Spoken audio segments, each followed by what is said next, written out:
Hello and welcome to another This is Japan Hiking. Actually, today's going to be a special episode. I'm going to, we usually just have these on the Patreon feed, but I was asked if I could put one up on the YouTube so people could see what it's like. So, okay, this one will also be released on YouTube today.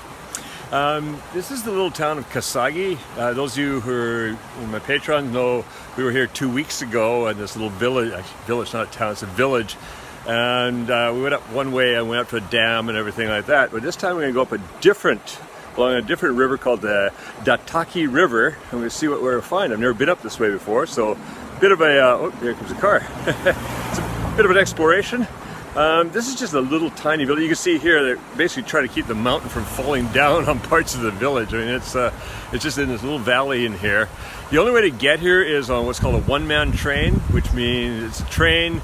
Actually, they wouldn't even take my Ikoka card. You know, the cards we use to get around on trains, they can't take it on that train. I had to pay cash.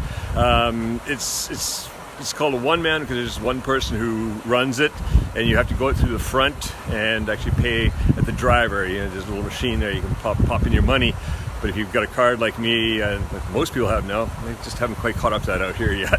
So this is really rural out here. We're going to head up the road here and see what we find today. Still in the little village of Kasagi, just heading up, starting to go climb up a bit. But I just wanted to show you how it's just nestled in the mountains here. I mean, look at these big steep mountains all around it.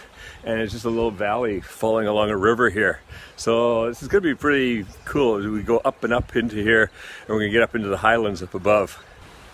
All right, now that we've climbed up a bit, just a quick look back down on that little village of Kasagi, and you can see it just kind of winds down the valley here. You can't see it from the trees, and it's just a very quiet little place. I guess if you really wanted solitude, this would be a place to live out here. Nobody bothering you here. Our first waterfall. Okay, it's not a real waterfall, it's man-made. I just want to point out, this is something we have a lot of here in Japan, is that everywhere flood control. You know, right now we're in rainy season. It's not raining today. I'm really lucky. I'm got a sunny day, kind of sunny. But when it rains here, it absolutely pours. And when we have typhoons coming in, ahead of a typhoon, the rain is super heavy. And if we don't have flood control, like that village down below would just get washed away. It just comes pouring down the mountainsides. It's unbelievable.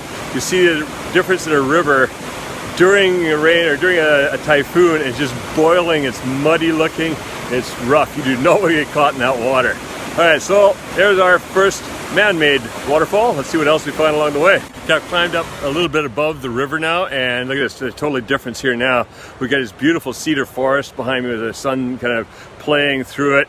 A lot of cedar forests throughout Japan, just basically everywhere. A lot of stuff is left over from the 1950s when they planted a lot of plantations to rebuild the country after World War II. And of course, now nobody really needs the cedar anymore. Here's another massive flood control, but you can see one of the problems we have here now is maintenance. If you look behind it, it's all silted in. It really is not going to do much in the event of a flood coming down here. And this is what's happening a lot in Japan lately, is that I've noticed this since the bubble times. But when I came here in the late 90s, we're still kind of trailing off of the bubble times. But since then, is that a lot of places just are not getting the maintenance they used to get. You see that with parks and things like out around dam sites. We've seen that in some of the videos I've been in where we've been near a dam site and the parks are just totally overrun, like that one around Tenri Dam. And the same here, you can see behind, it's silted in. Well, really, the way this is supposed to work is that should be a big pool back there, and there should be down below a place where the water is coming out. I don't know if this one's designed that way or not, but it'd be interesting to see what this looks like during a typhoon when the water is just pouring down through here. All right, a little bit of bushwhacking down through all that stuff there, and getting my feet wet. And we're now above that large flood control. You see the massive concrete wall over here and over there. And this is all just filled in with stuff here. But also, look what I found. I love finding stuff like this. This is like older. You can tell by the thickness and some of the coloration, this is an older piece of pottery. Now I have found pieces of pottery from back in Meiji area and even before that. Some of the mountains here I found stuff that looks like it could be from about 1,000 years ago. And it's really cool. I collect some of this stuff. One of these days when I build my dream cottage. This is going in the walls, some decoration and things like that. So this is just a cool place to come down here. Let's have a look over the edge here. Get as close as I safely can. It's a bit of a drop over there. All right. So you look down, you see the river going down, down, down, and way down there somewhere is Kasagi, where we started. But we're going to go further up yet. Still have got, we're climbing and climbing. We've still got a ways to go to get up into the highlands up above, and that's where we a totally different environment again. So I decided to do a little bit of river climbing up from where we were before, and my boots are absolutely soaking wet. There's water sloshing in them, but guess what? It was worth it, because look at this. This beautiful little spot here. There's like a little pool here. The rocks going up and water crashing through there. This really reminds me of further up the Langport River in my hometown of Cloisters, where you get up to, it gets thinner and thinner, and then you get all these waterfalls going up there, and water crashing through the rocks. Yeah, it's like that. I tell you, I'm just about tempted to go over there and climb up through that, but I have to get through all this. So, well, I could climb around there. We shall see. We shall see. All right, we seem to have basically climbed up towards the top. It's flattening out here. We're getting pretty close to the village of Yagyu, and I think also lunchtime. But I found this really cool spot here. So just across the river, I saw something, and look up here. There is a giant Buddha carving in the rock. It's just a big chunk of rock here.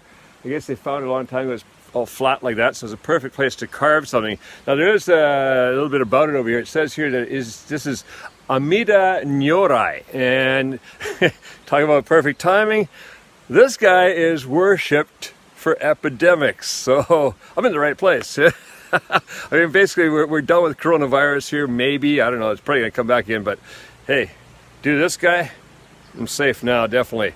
All right, so we got him up there, and then also it says here that there is a, what is it on the, it said the person wishes for child.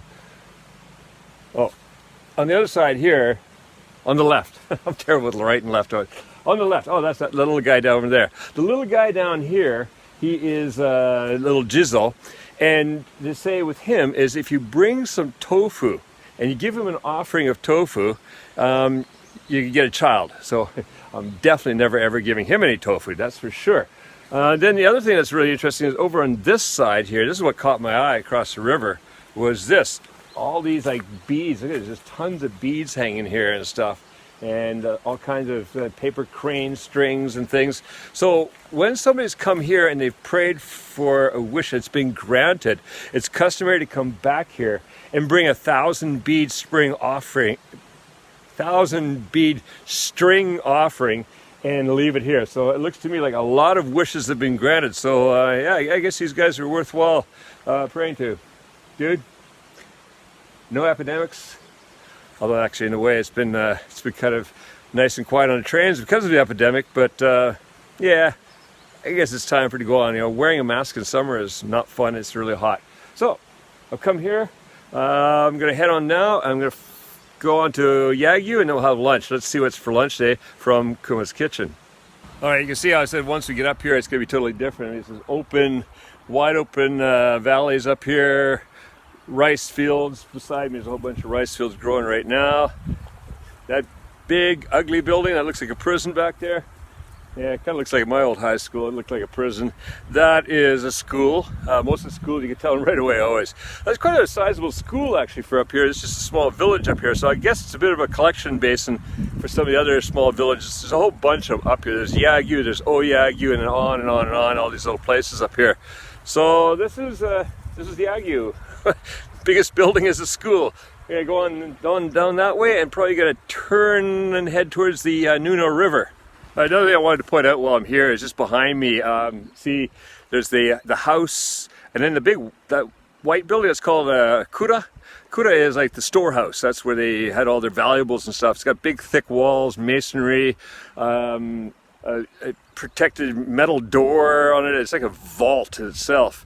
And then there's more, the sheds and stuff there. But what I always loved about these, I first saw these when I was building a house up in Sasayama, my first trip to Japan.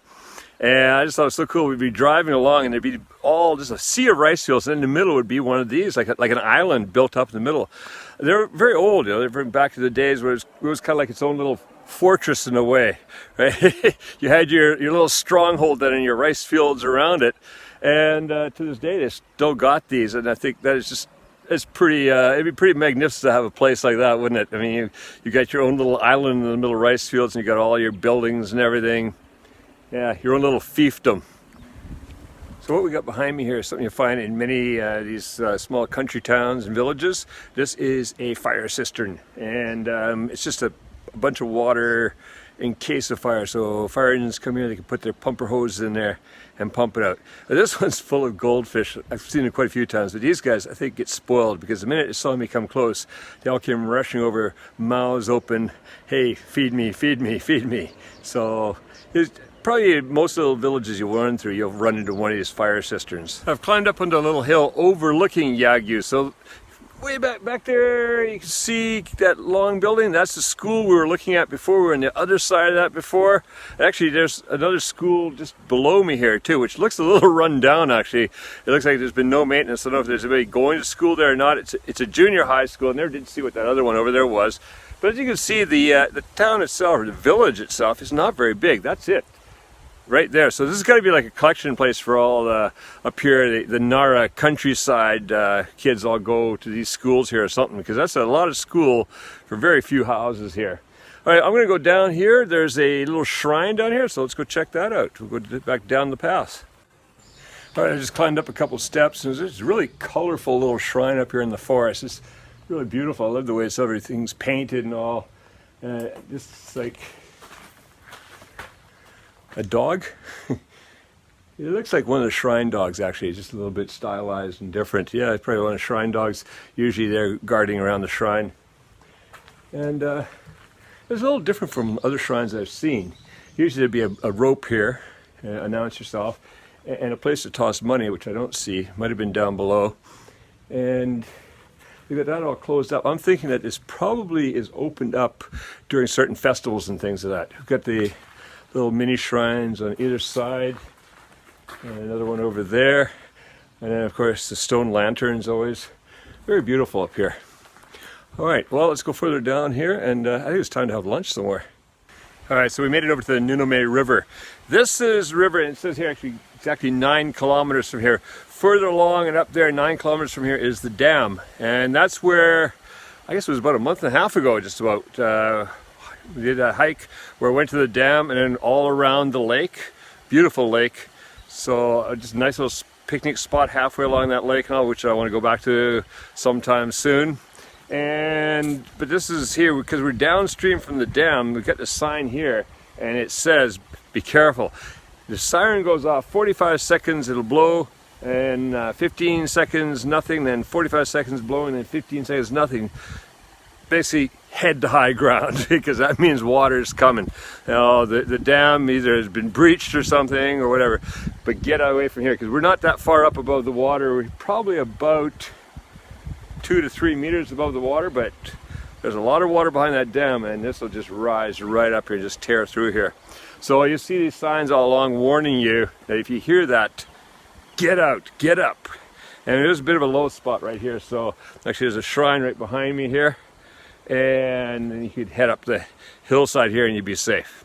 All right, I'm going to go a little further along, and I think it's going to be a nice spot along here to have lunch somewhere because I'm getting a little peckish.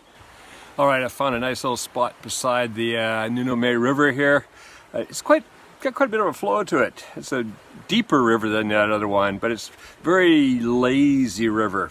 So it's nice here. I've got a little set of steps I found. I'm sitting on a set of steps beside like a water control. It's a pumper station for the local fire department, it says. So, most important, what's for lunch today? All right, so today, and this is actually coming up in Kuma's kitchen on Monday, and this is Mediterranean bean and feta salad. Had a bunch of it for dinner last night. Made sure there was leftovers so I could have some for lunch today. Really good. It's just smelling really good with that feta cheese. Oh, this is delicious. I'm looking forward to digging into this. It's full of like feta cheese and 2 types of olives. There's Yeah, no, it's going to turn. I know somebody that's going to turn off, but everybody else loves olives. There's a red bell pepper in there. There's tomatoes, cucumber. That's really good for summer. And it just gives that nice cooling crunch to that. And white beans, and I made a little bit of a vinaigrette, and yeah, there it is. A bit of garlic in there. All right, I'm going to enjoy that for lunch, and then we're going to keep going along the Nunome here, Nunome River. See what we find. It's basically really flat land up here. We're up in the highlands now, so the highlands sounds like we're in Scotland, but no, the highlands of Japan, which aren't that high really, but I think we're at about 700-800 meters, 600 meters. I'm not too sure, somewhere around there. I really need to get an altimeter. I wonder if you can get an altimeter for smartphones, because I really need to do that so I know where I'm at some of these times. All right, I'm going to enjoy lunch, and then we'll carry on. So now I'm in the little hamlet of Ojiguchi, and from here I'm going to be taking a bus back to Nara Station and a train from there back to Osaka. So you see here, it's just a little tiny place in the middle of nowhere basically. It's a blip on the road as you go along here. There's a road over there, and that's where I'll be catching my bus. I'm going to first just head over to, there's a river over here, so get a chance to wash up a little bit and be presentable before getting on a bus with people. All right, so I hope you've enjoyed today's it's more of a wander today. It wasn't a big hike or anything like that. We have had other hikes where we've gone up, seen castles and stuff like that, but this one just back countryside of Nara. If you enjoyed this and you want to see more, I do these when I can. I do them once a week, and many other videos which are on my Patreon feed. A lot of them are just called "This is Japan," where you get to see cool stuff in Japan itself, little things that you usually wouldn't see as a tourist or anything like that. And of course we have the food ones, we have kitchen tech, and we have ingredients videos. And right now the really cool thing is we're having the questions and answers. So I've got a couple questions I'm going to actually go on now, and before my bus comes along, and answer some of those questions for some of my patrons. All right. Thank you for coming along on the hike, and see you in another.